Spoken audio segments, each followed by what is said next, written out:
Is this your show? Yeah. Okay. So no one else uses Griswold Community Talkback. This is just you. Hello, welcome to Griswold Community Talkback. I'm Ed Berdick, your host for tonight's program.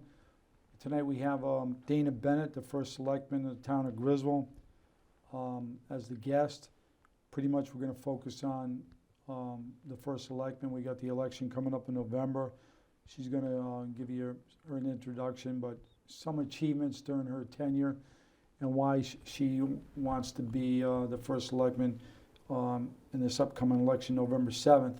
But before I get into that, usually for people that watch me, I usually get into the legal notices and some other obituaries for local people in Griswold, Lisbon, Voluntown, and Jewett City.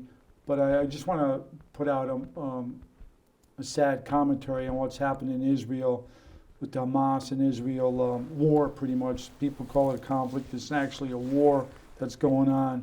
So there's going to be a lot of casualty. There already is. There's a lot of human loss, and some of the pictures of the scenes that are on Telegraph and some of the YouTube stuff is pretty horrendous. So buckle down. It's going to be a very hard slog for the people in the Middle East.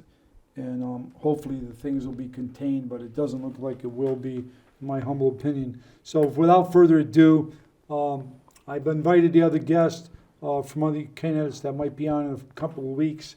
So Dana, I want to introduce you, give you an opportunity to introduce yourself to my audience in Eastern Connecticut. If anybody wants to call in, they can call in at 860-440-3154 to ask me some questions, or Dana Bennett. Go ahead, Dana. You're the first elected in the town of Griswold. You've been the first elected for the last 2 years. This is your opportunity to, say what's happened in your tenure in the last 2 years and what you look forward to accomplish if you get reelected come November 7th. Great. Thank you very much for having me here. I really appreciate the time. It's a wonderful opportunity. I guess the first comment I would have is the biggest achievement for Griswold. It's the biggest accomplishment Griswold's had in a long time, is getting the $8.7 million that we received last week for the water infrastructure. As you know, the water and sewer infrastructure have been an ongoing project for 2019. The town voted for us to go to bond for that project. It was a little bit delayed because at the same time we went to bond for that, we went to bond for the gas line for the schools and also the senior center. So I think the senior center kind of delayed some of this, but that economic development is huge for the town. I'll talk more about it. Yeah, I wish, hopefully we will circle back to that, because that is a big achievement. Hopefully, and I don't have the latest information. I know there was an article in the paper on it and everything. But my understanding is, are they anticipating to break ground in the spring on that? I mean, or is it, you have information that you can get into that later? More than likely, yeah, I'm happy to get into that. Yeah. More than likely they will break ground in the spring. There are possibly some things they will do this fall because they always have to go out and do some assessment of the properties and some of those type of preliminary things. And we're hoping that bidders that will be opening bids in October and November. That was postponed a little bit so that we can work with the state on what the requirements are. But when we open the bids, I'm hoping that some of those people will start purchasing supplies because, as we know, supplies are in short order sometimes. So, now, if I may, you mentioned the water. What about the sewer? The sewer, we are ready to go on that. We had $6.07 million that we bonded for that. That money comes mostly from USDA. So we have a USDA loan and a USDA grant.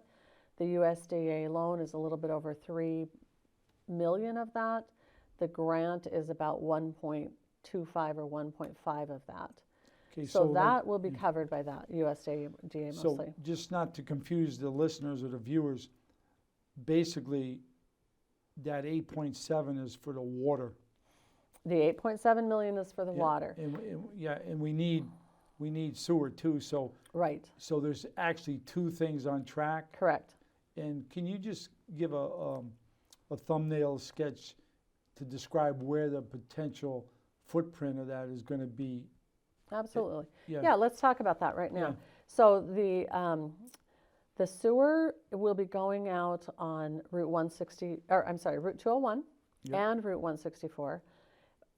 Route 201, as you go out to the Hopeville exit, they already have water Yeah. through that area. Yeah. So they just need the sewer, and then the sewer and water will both be going on 164 out from Oak Tree Village Apartments out to River Ridge Golf Course.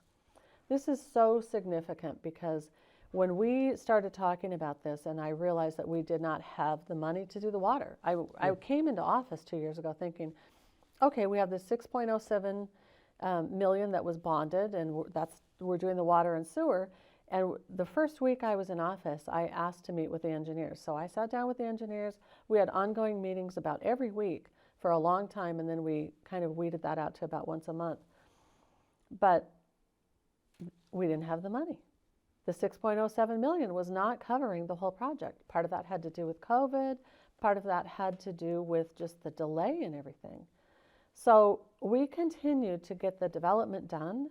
We chose to do that through ARPA. We took it to the Board of Selectmen and said, can we use $700 and some thousand to continue the design of this water and sewer? It's been so long coming. Let's keep going. So we chose to use ARPA funds for that. But I said, we can't go out to bid. We have this design, but we cannot be like it was with the senior center, where we went and signed a contract for the building but didn't have the entire amount of money that we needed. Yeah. The entire building at that time, when the contract was signed for $8.5 million. We only had bonded $7.5 million.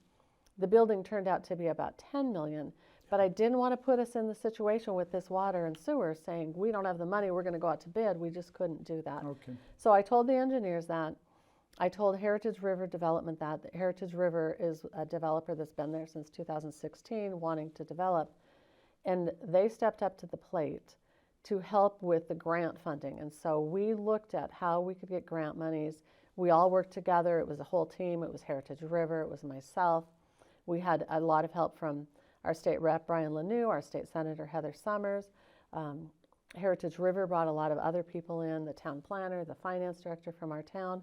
So it was a whole team. Under my administration, somebody has to lead that team and be kind of the connector for that team. The first selectman is it. The first selectman is working and communicating with everyone to get all of this going, and we accomplished it. That $8.7 million is huge.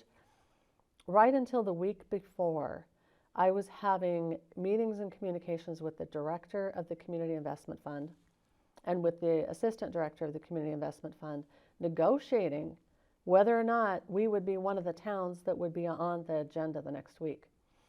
They asked me all sorts of questions. They wanted further information. There were ways I needed to handle those meetings so they would understand the importance of getting this in Griswold. It's just huge. And that is something that I did, that I accomplished as the first selectman, that I would say is the biggest accomplishment. Okay. And it's something we need to keep going forward. And to underscore it, this 8.6 million for the water infrastructure is fantastic news for the people of Griswold. It's for economic development potentiality. But I want to just underscore that additional thing, that 6 million for the sewer. That's just as critical too, Dana. So absolutely, is there any color you can sketch out on that, like you did just recently for this this 8.7? Right. I mean, they applied for the 6.07 million in 2019. Yeah. USDA agreed to provide the funding for that. Yeah. One of the situations that came up when I was in office in 2021, there was a letter that had come from USDA that said you have to have 6-month extensions. If you don't get this construction going, you've got to apply for 6-month extensions. That information was never provided to me. So I had to start applying for 6-month extensions with USDA because we weren't ready to go out. Yeah. So there was a lot of negotiating with USDA at the time to say, we've got to keep this money. Now, was that money locked down, though, that water? It was through a contract, but the only way you can keep it with USDA is they're local. They're with the state. However, they give information back to the federal government, and they cannot hold on to this money for state projects unless projects are going through locally. Okay, so that leads me to this other question, and believe me, I'm not a construction person, so I could be misphrasing relevant questions, but at this stage, has any RFPs gone out for this project at all? Yes. Okay, what, can you Yes. just talk a little bit about that? We had bid conferences in September, I believe. Maybe it was August. We had bid conferences. We had 4 or 5 interested bidders that came to those conferences to learn about what we were doing. We initially were going to open bids on October 2nd because of the requirements for state money. So this $8.7 million is state funding. Just like we had with the $1.2 million with the senior center, there are many more requirements with the Department of Economic Development in Hartford. I didn't want to get into a situation where we were going and opening bids and we did not have all the language in our bid documents. My finance director and I had met with CHRO, which is a human rights organization out of Hartford.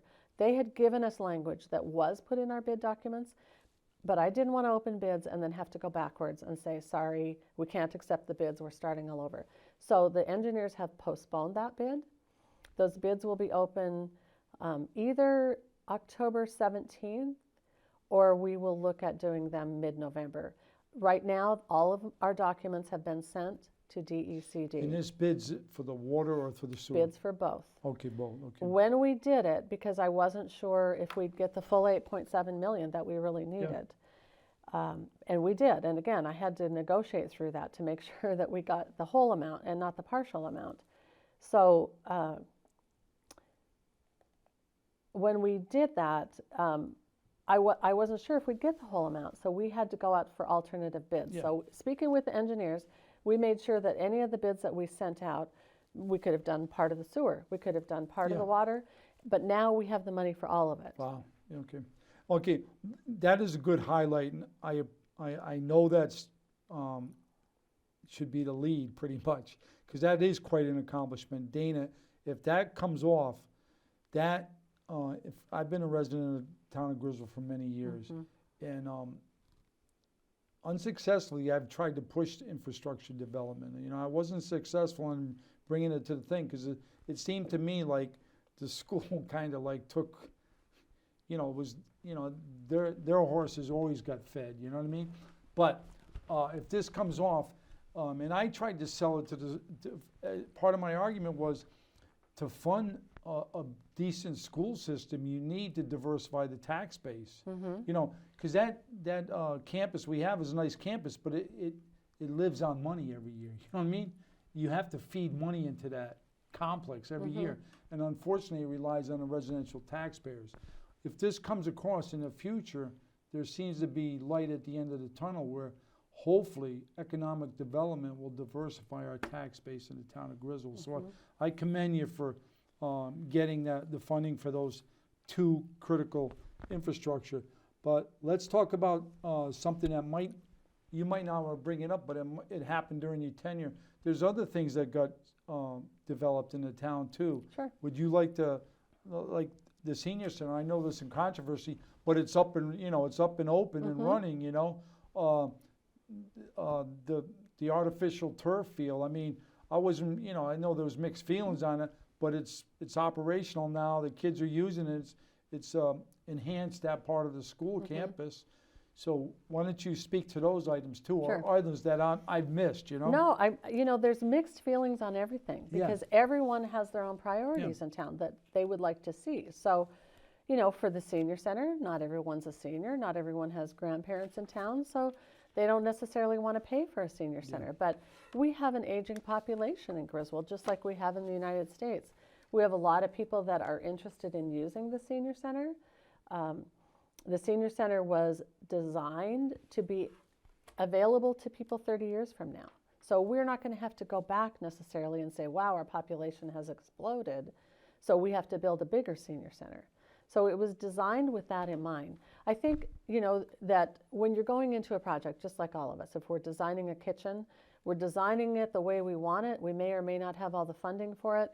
And sometimes you just go forward and you know, you have to Unfortunately, when you're having other people's money involved, you have to look at, okay, what happened with that? But it's a beautiful facility. It's being well used by the seniors, and the seniors enjoy it. So there's a lot that can be done with that. Again, with the community multipurpose field, not everyone has kids in the school district. They don't necessarily want to pay for a field.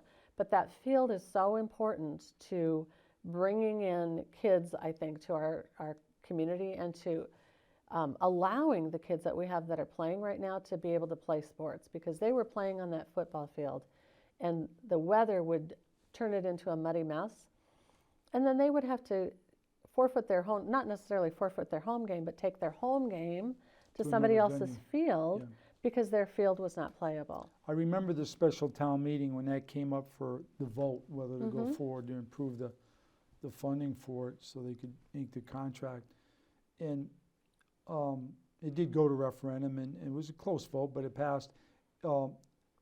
In fairness, the thing did get completed. You know what I mean? And it looks nice. You know, I don't have my kids in the school system, so I can't give you a kid's comment. You know, that's actually played on the field. Right. But I haven't heard any complaints. You know, from the grapevine. You know, just being at the school, because I usually go there every day with my dog, and I do see the kids on the field, and that it does look attractive.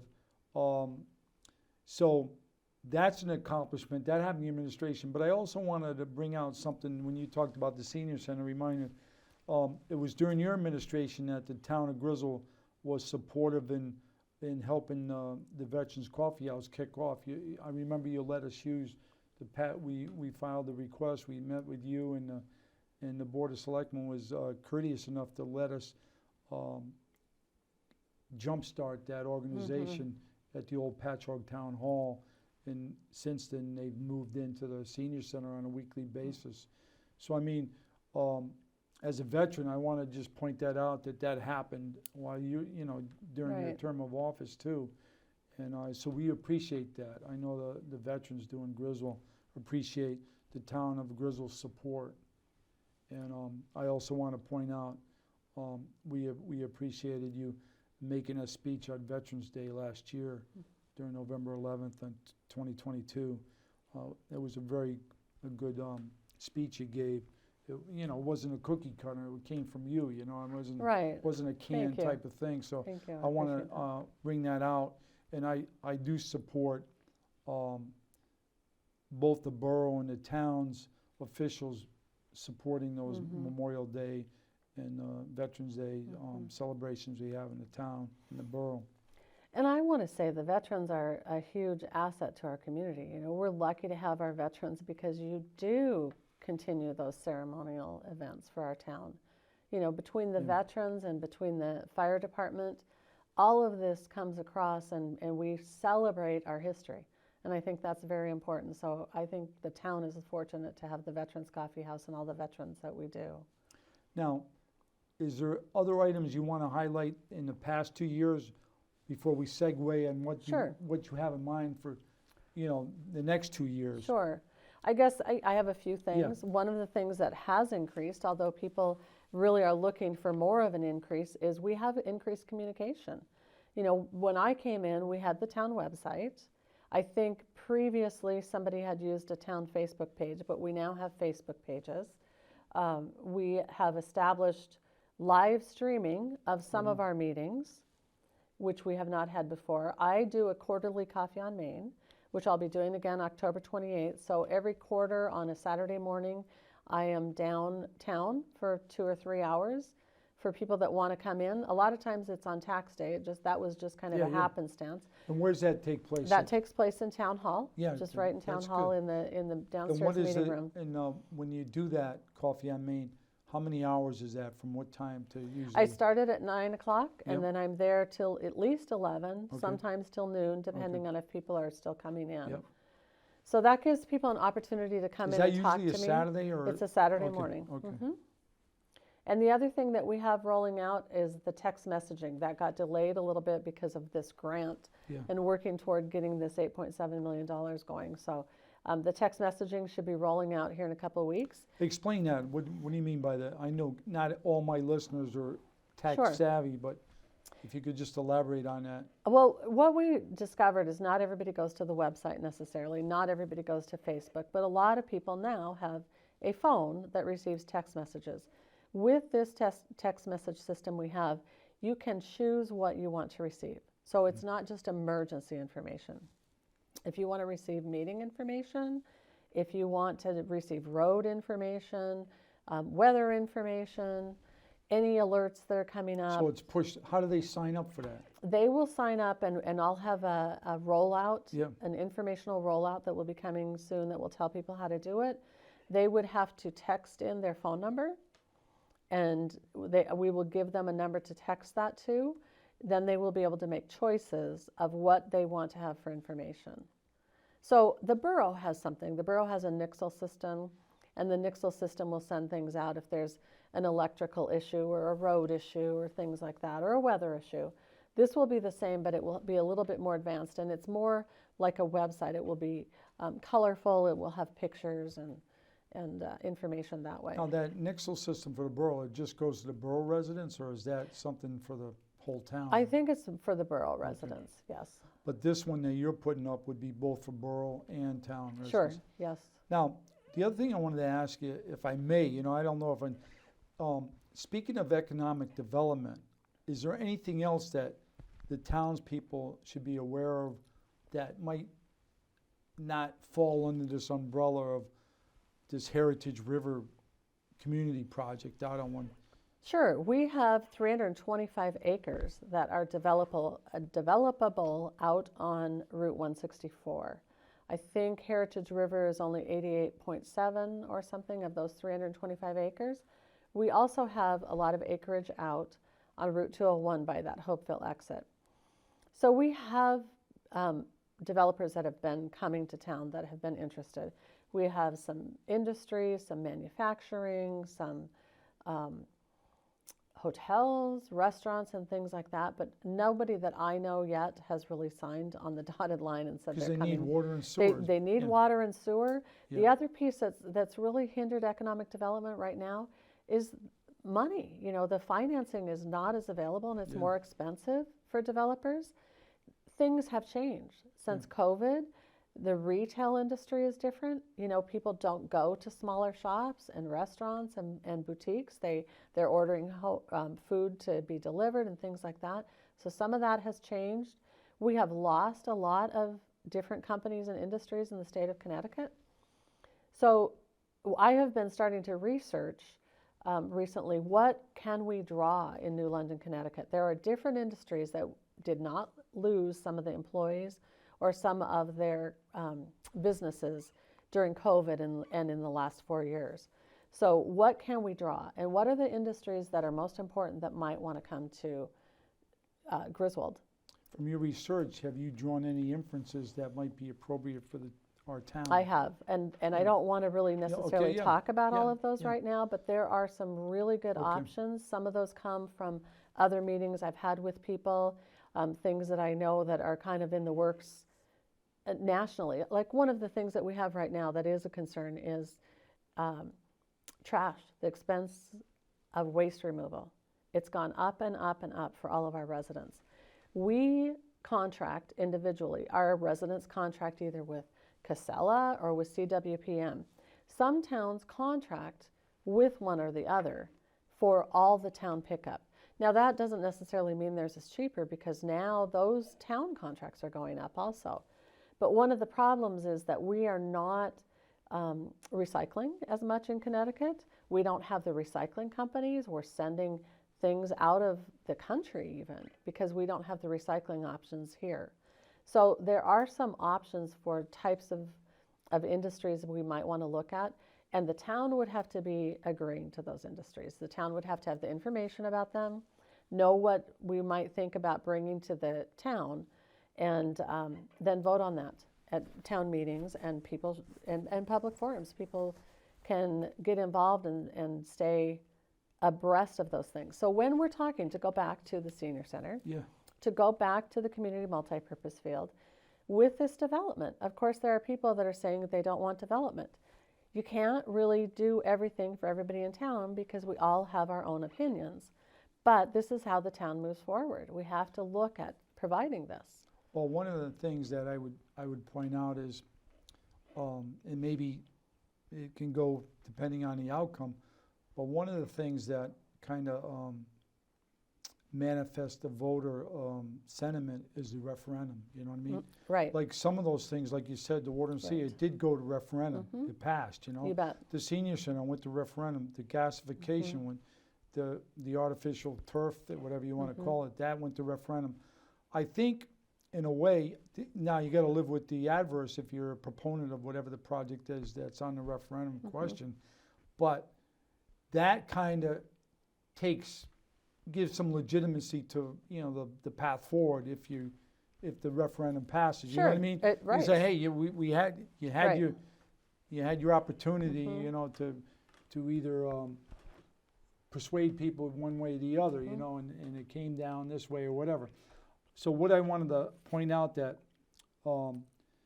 I think was an accomplishment in my time as a resident during your administration the last 2 years is that additional $500,000 for the roads right. in this last budget. Yes. That's really an anomaly in the town of Absolutely. Griswold. I mean, it didn't.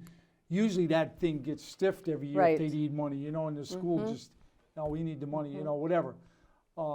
That battle was good. I'm not just saying because I know enough about that capital improvement side that it tends to get shorted if there's a tough year with money. You know what I mean? Yes. It seems to be, okay, we can't fund what they want. We just got to trim it back. So I think that's good because what I would like to see is more investment in the town's infrastructure, and that the roads are part of it. So I'm glad to see that. I think that's an achievement from my perspective. I was wondering if you saw that as an achievement. Thank you. I'm glad you brought that up because, again, that goes back to communication. Yeah. One of the things that I have done that has never been done, and a lot of these things that I've talked about in communication have not been provided by other first selectmen. What I did this year, a lot of times when we do the budget, every department gets their own budget, they take it to the Board of Finance and they talk about their little piece of the pie, whether that's the tax collector, the assessor, the town clerk, etc. So what I did was I had met with all the department heads and employees and I asked them what do they need in their departments, what kinds of things are they seeing going forward. I also asked residents. I did an informal poll. I mean, that was the best way for me to get information quickly. What's important to you? And the things that were important to residents are the roads, definitely, communication, and different other things besides that. A lot of youth center activities and recreation activities were important also.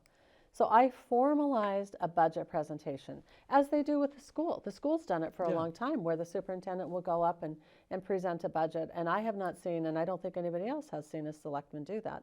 So as first selectman, I did that kind of a presentation also, and gave the information to the Board of Finance because they make the decisions on where the money goes. Yeah. We were successful this year. We had cybersecurity issues, and yes, we had the road issues, and we actually did not have funding cut for the first time for the town in a long time, since I've been aware. And roads are a huge issue. Economic development, I think, will bring in money that will help us with services. It'll help us with roads, it'll help us with fire, it'll help us with police.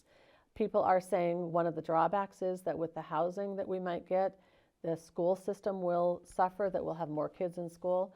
We've already worked with the superintendent and talked to him about that. And with the small number of kids that would be in those housing developments that are slated potentially for Heritage River, it will really not impact the school. But we have to bring in some kind of development so that we can get roads fixed. Residents are frustrated with their roads, and no one else that comes into office would be able to do anything different than what I've done, except continue to advocate, which is what I intend to do. Continue to advocate for those roads. I'm glad you mentioned that, what I call them, in the military, we call it the PowerPoint presentation, but I know it's more than that. I would say, like, if you get reelected or if you another 2 years, I would put out an invitation that I know you did that presentation, but I would want you to consider maybe if you could come in the studio and give that presentation Sure. so we can capture it on digits and Absolutely. get it up to people, because basically when this gets captured, it plays a couple of times a week, but it's also something that it goes on YouTube too, you know what I mean? So we can capture the digits and we can prevent that, put it right on the town, whatever, we can have it so someone can click on it, say, listen, I That's wanted to see great. that selectman's presentation on how she wants to allocate resources in the coming year or whatever. Excellent, yes. Because, and another thing that you might not think a lot of, but I thought a lot about, one thing I wanted to credit you as a first selectman for, you did follow through on the recording secretary funding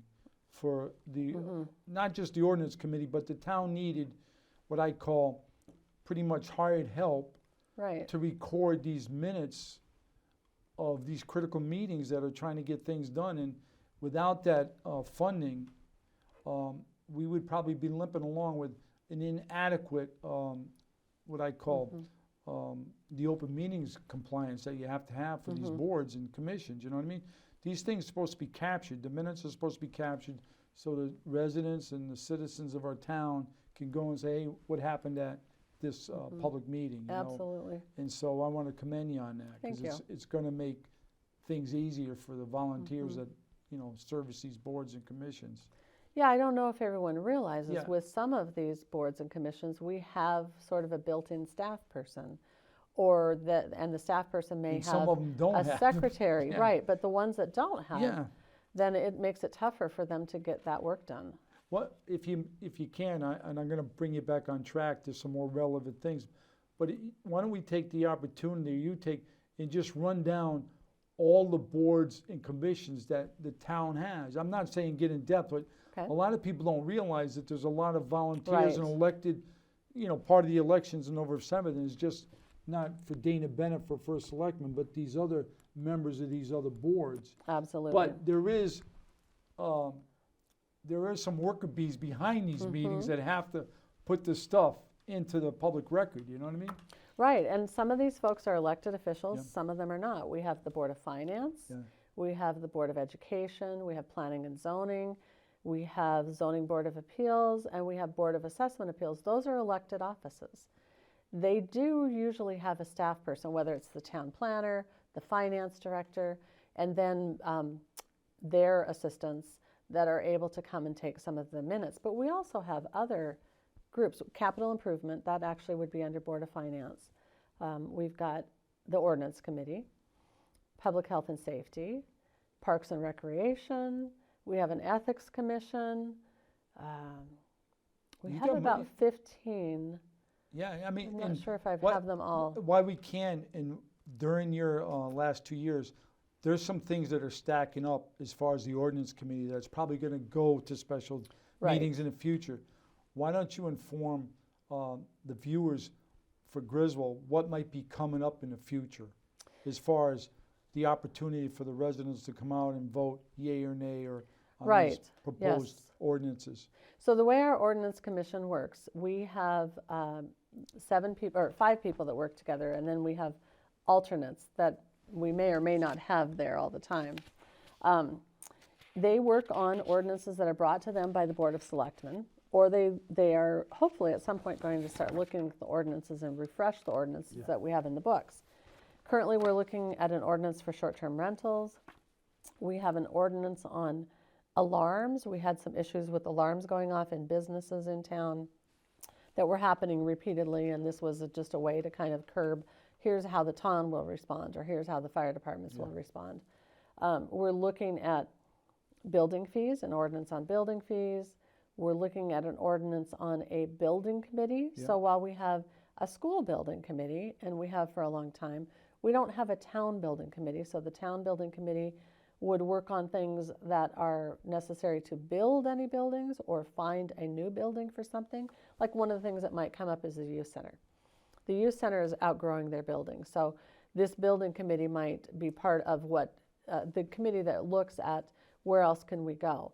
But in addition, we have town buildings that may need to have somebody look at them and kind of work with capital improvement to say, this building is starting to fail, what will we do about it? And then where are we going with this? So having a building committee through ordinance would be a real beneficial part of town. So once the ordinance has been approved by the commission or by the committee, it goes to the Board of Selectmen.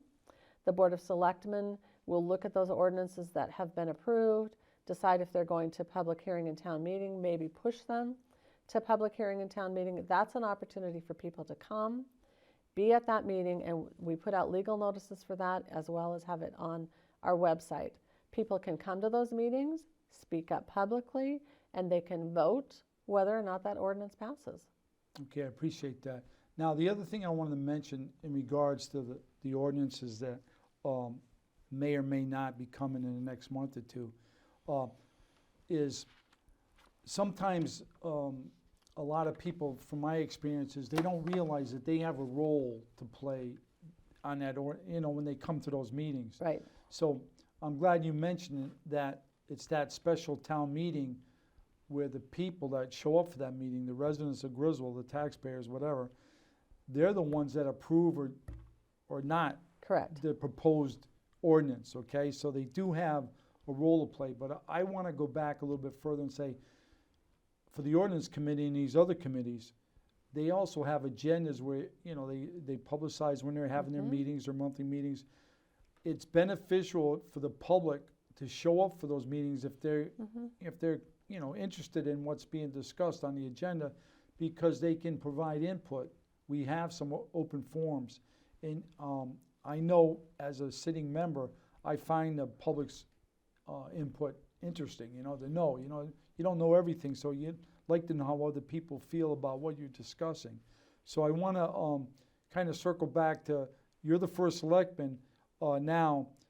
What's your feeling about some of these ordinances that might be coming up? If they get scheduled for a special meeting to be approved or disapproved. Do you have any personal opinion about, like you mentioned something on the building committee? I think it's important, like you got a $10 million senior center. I hope there's some monitoring of the maintenance so we don't get into situations where, hey, we let things, deteriorate.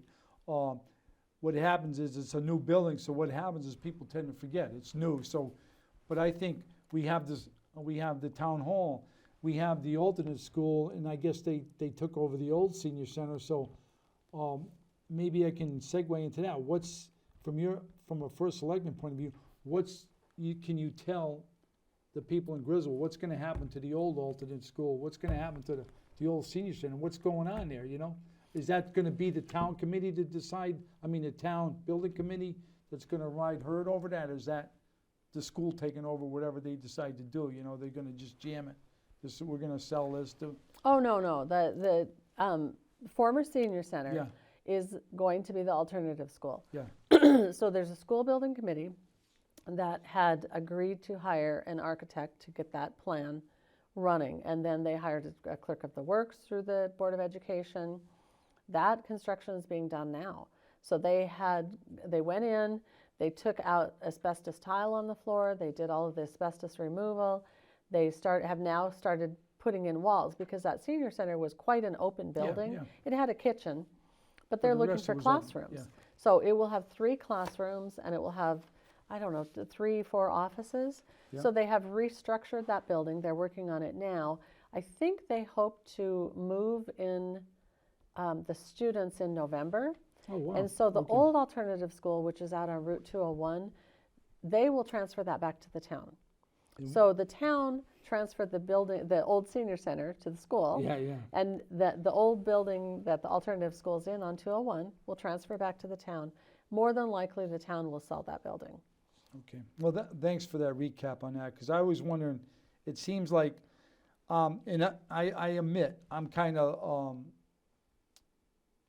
jaded. It seems like the school kind of wins a lot of battles, in the past 40 years since I've been here.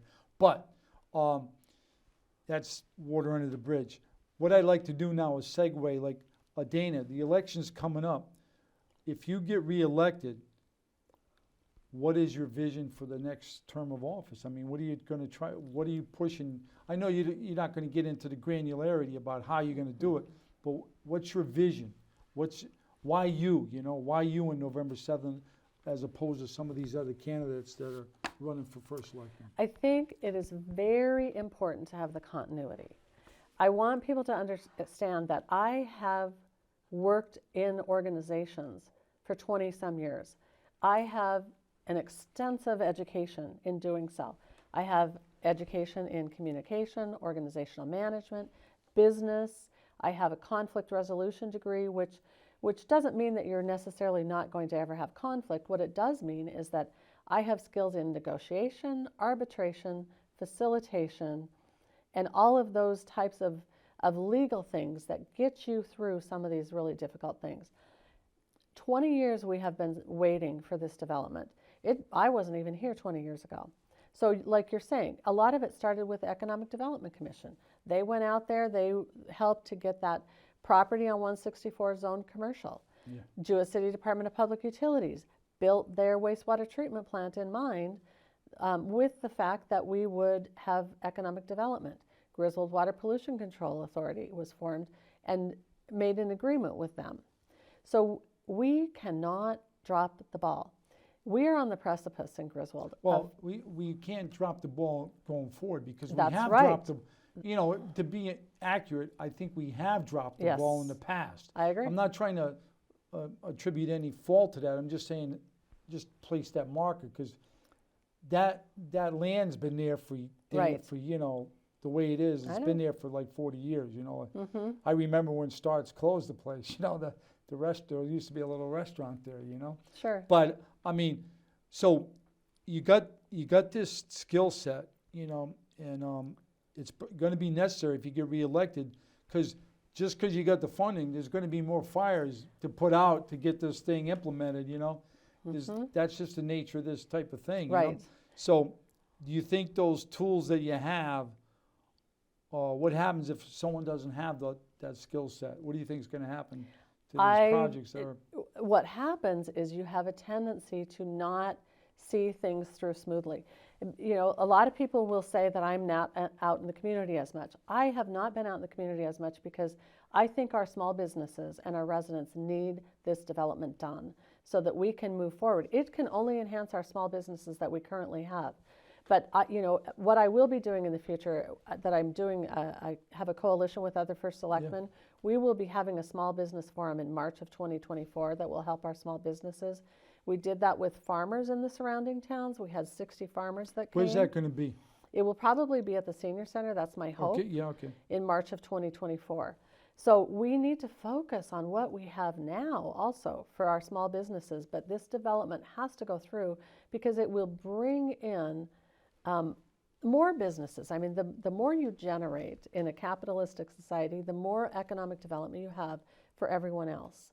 So if we don't have somebody that has the skill sets to do this, to negotiate our way through this, to make sure we're getting all of our documents in and out of Hartford correctly, we could potentially have a lot of delays. People have to stay on top of the engineers. People have to stay on top of keeping all of the wheels turning and keeping all of the pieces together. And that's what the first selectman does.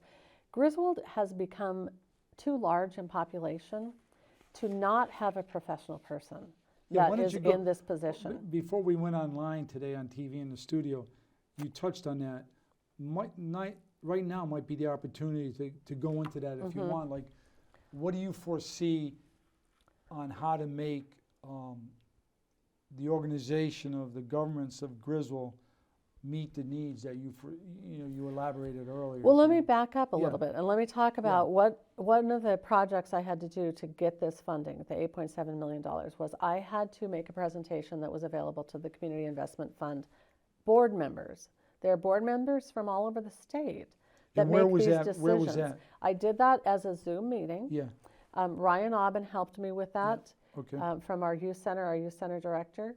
And one of the things that I discussed in that presentation was economically, we were doing well as a community when we had mills and we had industry. We had wire wind, we had plastic wire and cable, we had Slater Mill, we had Ashland Mill. Economically, Jewett City and Griswold were in a different place. We had our farms, we had the outlying places, but we lost all that. Of course, we don't have that now. So economically, we are a distressed community. the way organizations go, I mean, there's a birth, there's growth, there's success, and then there can be a death. Well, we're kind of in the death area right now. I have the background, the experience, the knowledge, the understanding of organizations that can push this forward, and we are on the precipice of getting our economic stability back for the town of Griswold. Does that mean that we go in a direction of a town manager? Does that mean at some point we go in the direction of a larger board of selectmen, Almost like representative town committee? Yeah, or I don't know. Yeah. Do we have a strong mayor? How do we do that? But I think people really need to realize we have to have somebody with the skills and backgrounds the background that I have and the experience that I have to continue getting this forward, or we are going to just kind of slip back into this slow death that we've had and continue to be a distressed community. We can't afford to do that. But I think that we probably need to establish a committee of residents to talk about where are we going as a community. We've been extremely successful at talking about things. We have that Jewett City streetscape that was done in 2011. That was a great plan. We probably have 30 pages of a plan on how we're going to beautify the town and push Griswold forward. There's not been any implementation. And then we have this plan of conservation and development, and something came up with that the last couple of weeks where somebody was wanting to take down a stone wall in town and didn't realize that our plan of conservation and development talks about that. And in 2017, that was written, and we are supposed to be looking at how are we going to preserve the stone walls? Do we want to preserve the stone walls? And I'm not even sure if planning and zoning looked back at that plan of conservation and development to determine, are there things we're missing when we're rewriting our regulations, because they are rewriting their regulations now. I think they're going to public hearing in November for the planning and zoning regulations. And I have kept up on all of this kind of thing. I've established a roundtable that consists of somebody from planning and zoning, somebody from zoning board of appeals, somebody from inland wetlands. And how frequently do they meet? We meet once a month. Okay. And it's for communication amongst all of us to say, how are we doing this? Because we have to keep looking back at these plans. What are we doing with planning of conservation and development? What are we doing with the streetscape? Now, maybe we need to have some of these people and residents involved with, where are we going as a town? Is this government structure working? And, I think it's wonderful to have people come into this position that want to promote Griswold as a town and work with residents and have a community. That's one facet of it, though. You also have to have, what are our structural issues? What are our political issues? How do we compete with all these other towns that are much larger than we are? New Britain, Hartford, Norwich, New London, that get the funding. We are getting funding. We have $8.7 million. We are also going to be getting funding for the housing, senior housing. That's not through me, that's through Paul Brickey. Yeah. But the state is looking at, how is little tiny Griswold going to work with this funding? How well will they do with this? I think you make a good point. Like, there should be some thought given to how these pieces are going to benefit the town, not just, you know what I mean? Absolutely. Some integrated approach to, like, okay, this piece, how does it fit? Right. What are we missing to get the synergy from these investments? There might, like, we got 5 minutes left, so we got an election coming up, so I wanted you to spend the, this is very interesting, Dana. If you get reelected, and I hope you do in a sense, because I'd like to provide a forum where, like this last 45 minutes, you can, on a frequent basis, we can get it to the people. Because you're a good communicator. That's one good skill that I observed just, since I've known you. What I'd like to say is, you got 5 minutes. What do they have to do to make sure that the continuity with you leading up the team happens November 7th? What is really important, and I really want people to be thoughtful in this election, because they have not only a decision to make about who do they like in town.